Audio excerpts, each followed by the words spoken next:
बानी पीटीआई की अडयाला जेल से शिफा अस्पताल मुंतकिली का मामला सुप्रीम कोर्ट ने चीफ कमिश्नर इस्लामाबाद की नजरसानी दरख्वास्त एतराज लगाकर वापस कर दी। रजिस्ट्रार ऑफिस की जानिब से नजरसानी दरख्वास्त पर कल एतराज आयद किए गए हैं। आपको बता रहे हैं कि नजरसानी दरख्वास्त के साथ पेपर बुक्स मुकम्मल ना होने का एतराज आयद किया गया है। रजिस्ट्रार एतराजात दूर होने के बाद नजरसानी दरख्वास्त दोबारा दायर की जाएगी। बानी पीटीआई की अडयाला जेल से शिफा अस्पताल मुंतकिली का यह मामला सुप्रीम कोर्ट ने चीफ कमिश्नर इस्लामाबाद की नजरसानी दरख्वास्त एतराज लगाकर वापस कर दी। जी हाँ, ये अहम तरीन खबर है। आपको अपडेट कर रहे हैं कि बानी पीटीआई की अडयाला जेल से शिफा अस्पताल मुंतकिली का मामला सुप्रीम कोर्ट ने चीफ कमिश्नर इस्लामाबाद की नजरसानी दरख्वास्त एतराज लगाकर वापस कर दी है। हमें ज्वाइन किया है नुमाइंदा समा सुहेल रशीद ने, उनसे जानते हैं। सुहेल, ये क्या मामला हुआ? देखिए, रजिस्ट्रार ऑफिस पहले जायजा लेता है जब कोई दरखास्त दायर होती है, तो ये दरखास्त भी जो नजरसानी की दायर की गई थी, इस पर रजिस्ट्रार ऑफिस की जानिब से पेपर बुक्स साथ मौजूद न होने का एतराज लगाया गया था। और सुप्रीम कोर्ट में जब केस पर एतराज लगता है तो दरखास्त वापस की जाती है। हाई कोर्ट के बरक्स जहाँ पर एतराज के साथ भी समाअत हो जाती है, यहाँ पर ये दरखास्त वापस ही की जाती है। तो ये अब दरखास्त को वापस कर दिया गया है। दूसरी जानिब कुछ हुकूमती ज़राए का ये भी कहना है, कानूनी ज़राए का, कि शायद इस केस को प्रेस भी न किया जाए और दरखास्त जो वापस ली गई है उसको बस वापस ही लेने पर ये केस शायद निमट जाए यहीं पर, और दोबारा से इसको दायर भी शायद न किया जाए। अभी इस पर भी मुशावरत जो है वो कानूनी टीम जो है हुकूमत की वो शुरू कर चुकी है, लेकिन सुप्रीम कोर्ट में इस पर एतराज आयद हुआ है और ये दरखास्त अब वापस कर दी गई है। नजरसानी केस फिक्स नहीं हुआ बल्कि ये वापस हो गई है दरखास्त, और इस वक्त अब सुप्रीम कोर्ट में बानी पीटीआई के अस्पताल मुंतकिली का जो फैसला था उसके खिलाफ कोई भी नजरसानी दरखास्त अब मौजूद नहीं है, ये हम कह सकते हैं, क्योंकि जो एक दरखास्त आई थी चीफ मिनिस्टर की जानिब से दायर की गई थी और उसमें यह कहा गया था कि सुप्रीम कोर्ट ने हक़ाइक़ को मद्देनजर नहीं रखा, जेल रूल्स को भी मद्देनजर नहीं रखा, और उसके बाद फेयर ट्रायल का मौका भी नहीं मिला हुकूमत को, क्योंकि उनको नोटिस जारी करके सुना नहीं गया था। नजरसानी केस फिक्स नहीं हुआ बल्कि दरखास्त वापस कर दी गई है। बहुत शुक्रिया सुहेल, आपने हमें अपडेट किया। All Pakistan goods transport owners association का डीजल सस्ता करने का खैर मकदम, साथ ये भी साफ कह दिया कि फिलहाल ट्रांसपोर्ट किरायों में कमी मुमकिन नहीं। हुकूमत कीमतें कम करने का सिलसिला जारी रखे तो ट्रांसपोर्टर समेत अवाम को रिलीफ मिलेगा। सदर all Pakistan goods transport owners association Awais Chaudhry ने पेट्रोलियम मसनूआत की कीमतों में रोजाना की बुनियाद पर रद्दोबदल का फैसला वापस लेने का भी मुतालबा कर दिया। कहा, डीजल की कीमत अब भी बुलंद सतह पर है, हुकूमत डीजल मजीद सस्ता करे ताकि ट्रांसपोर्ट अखराजात में कमी आए।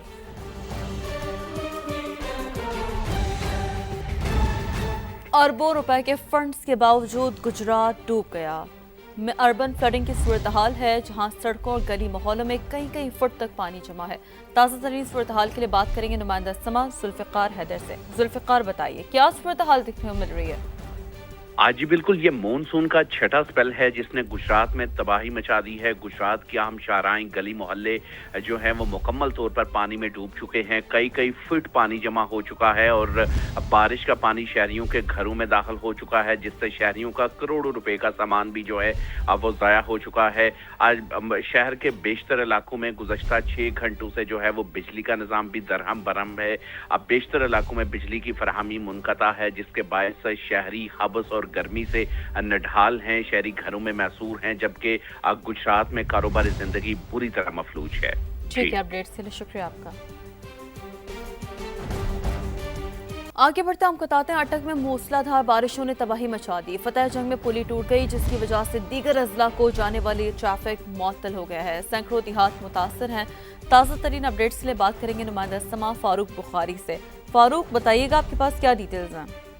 जी बिल्कुल, ये अटक में बारिशों ने तबाही मचा दी है। शदीद बारिशों की वजह से मरकजी शाहरा फतेह जंग अटक रोड अखोड़ी के करीब से पुली समेत टूट कर बह गया है, जिससे दर्जनों इजला, सरगोदा, तलागंग, मियाँ वाली, चकवाल समेत सैकड़ों देहातों को जाने वाली हर किस्म की ट्रैफिक मुअत्तल हो गई है। जिला का मरकजी रोड टूटने से गाड़ियों की आमदोरफ्त बंद होकर कतारें लग गई हैं, जिससे लोगों को शदीद मुश्किलात का सामना है। बारिशों से जसिया गांव और फतेह जंग के इलाका गुलियाल में घर की छतें गिर गईं, जिसमें खातून समेत 2 अफराद जख्मी हो गए हैं, जबकि मिर्जा रोड पर बड़ी दीवार गिर गई। बारिश के पानी से मुतअद्दिद सड़कें और गलियां भी ज़ेरे आब आ चुकी हैं। रेस्क्यू 1112 हंगामी सूरत हाल से निपटने के लिए मुकम्मल तैयार है। महकमा मौसमियात ने आइंदा 24 घंटे मजीद बारिशों की पेशेनगोई की है। अपडेट से शुक्रिया आपका। शकरगढ़, करतारपुर और गिरदोनवा में मूसलाधार बारिश से जलथल एक हो गया। नशेबी इलाके ज़ेर-ए-आब आ गए। सुकमाल कॉजवे पर 2 से 3 फीट पानी जमा होने से जमीनी राबता मुनक़ता हो गया। मजीद हमें बताएंगे इरफान खान। जी बिल्कुल, शकरगढ़ में वक्फे के साथ बारिश का सिलसिला जारी है, जिसकी वजह से नशेबी मोहल्ले ज़ेर-ए-आब आ चुके हैं। इस वक्त मैं नूरकोट मोहल्ला एंतवाली पर मौजूद हूँ, जहाँ पूरी आबादी इस वक्त कई फुट पानी खड़ा है। मेरा कैमरामैन आपको दिखा पाए तो आप देख सकते हैं कि इस घर में सुबह से कई फुट पानी खड़ा है और यहाँ के मकीन ये भी देखने में आए हैं कि घरों में ज़्यादा पानी होने की वजह से छतों पर पनाह लेने पर मजबूर हैं। कई फुट पानी खड़ा है, यहाँ पर आमदोरफ्त बिल्कुल मुतासर हो रही हैं। इलाका मकीनों का ये कहना है कि यहाँ जो ड्रेन सिस्टम बनाया गया है 8 माह से ये मुकम्मल नहीं किया जा सका। उन्होंने वज़ीर आला पंजाब से मुतालबा किया है कि बर वक्त नोटिस लिया जाए और इस ड्रेन सिस्टम को मुकम्मल किया जाए ताकि दोबारा ये परेशानी का सामना ना हो। जी, एक बड़ा और अहम सवाल है कि क्या पाकिस्तान में नए सूबे बनने चाहिए। इस हवाले से समा ने समापोल का आगाज किया है। आप अपनी राय का इजहार हमारे व्हाट्सएप नंबर के जरिए भी कर सकते हैं। इसके अलावा QR कोड को भी स्कैन कर सकते हैं। वो किस तरीके से, मैं आपको दिखाती हूँ। अब इस QR कोड को स्कैन करने के बाद मेरे मोबाइल पर एक नया टैब खुल गया है और इस टैब पर आ रहा है समापोल। एक बड़ा सवाल है कि क्या पाकिस्तान में नए सूबे बनने चाहिए, हाँ या ना की ऑप्शन मौजूद है। आपकी क्या राय है? आप इस ऑप्शन को चूज कर सकते हैं और अपनी राय के जरिए हमें आगाह कर सकते हैं। चारसदा में रात से मूसलाधार बारिश का सिलसिला वक्फे से जारी। तेज आंधी और बारिश से मुख्तलिफ इलाकों में पानी घरों और स्कूलों में दाखिल हो गया। अर्बन फ्लडिंग के खतरे के पेश नज़र चारसदा के बाद सरकारी और प्राइवेट स्कूलों में आज तातील का ऐलान कर दिया गया है। तो चारसदा से आपको खबर दे रहे हैं, जहां रात से मूसलाधार बारिश का सिलसिला वक्फे से जारी है। चारसदा के मुख्तलिफ इलाकों में पानी घरों और स्कूलों में दाखिल। अर्बन फ्लडिंग का खतरा है। चारसदा के स्कूलों में आज छुट्टी दे दी गई है। और सिंध के दूसरे बड़े शहर हैदराबाद के हालात ना बदल सके। वासा अफसरान की अदम तोजही के बायस शहर के अहम शाहराहों समेत रिहायशी इलाके तालाब के मंजर पेश कर रहे हैं। तफसीलात हमें बताएंगे नुमाइंदा समा इम्तियाज अली खावर।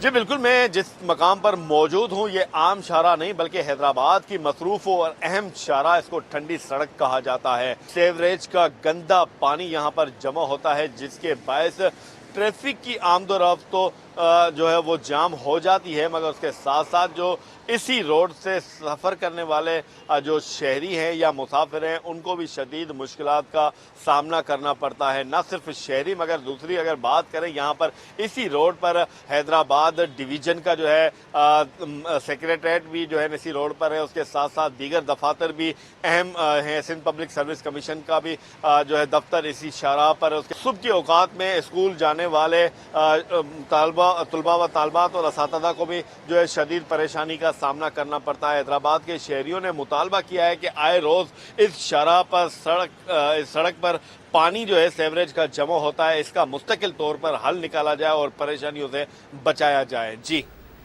अपडेट से शुक्रिया आपका। जहलम का हाल भी मुख्तलिफ नहीं, जहां बारिश के बायस मामलात ज़िंदगी बुरी तरह मुतासर हैं। बारिश का दुकानों और घरों में बारिश का पानी दाखिल होने से लोगों को मुश्किलात का सामना है।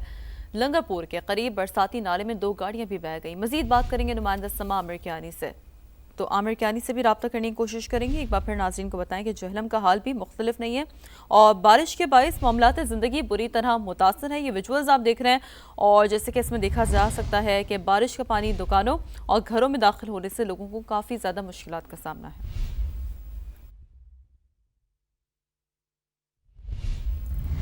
वफाकी काबीना की जानिब से नेशनल हाउसिंग पॉलिसी 2026 की मंजूरी। मकसद मुल्क में 1 करोड़ से ज़ायद घरों की कमी को पूरा करना है, लेकिन 25 साल बाद मुतारिफ कराई गई इस नई पॉलिसी के सामने माजी की नाकाम तजुर्बात और अवाम का खोया हुआ एतमाद सबसे बड़ा चैलेंज है। मजीद बता रहे हैं शहजाद अली।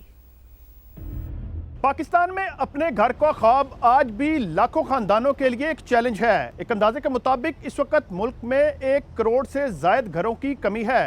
वफाकी काबीना की जानिब से नेशनल हाउसिंग पॉलिसी 2026 की मंजूरी दी गई। इससे कबल ये पॉलिसी तकरीबन 2001 में हुकूमत की जानिब से अनाउंस की गई थी, लेकिन 25 साल गुजर गए, उस पर प्रॉपर तरीके से अमल दरामद ना हो सका, जिसके बाद अब दोबारा हुकूमत ने कुछ तरमीम करके एक नई पॉलिसी जिसे 2026 का नाम दिया गया है उसका ऐलान किया है। अगर मैं इसके अहम फीचर्स के बारे में आपको बताता चलूं तो सबसे पहला जो इसका फीचर है उसमें हर शहरी को महफूज, सस्ता, मियारी और पायदार घर फराहम करना है।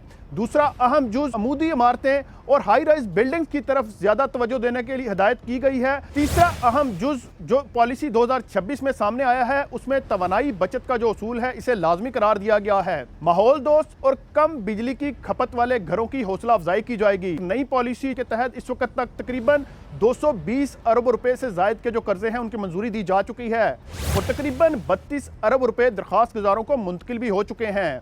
लेकिन क्या नई हाउसिंग पॉलिसी और कर्जे मुल्क में घरों की किल्लत पर काबू पा सकेंगे?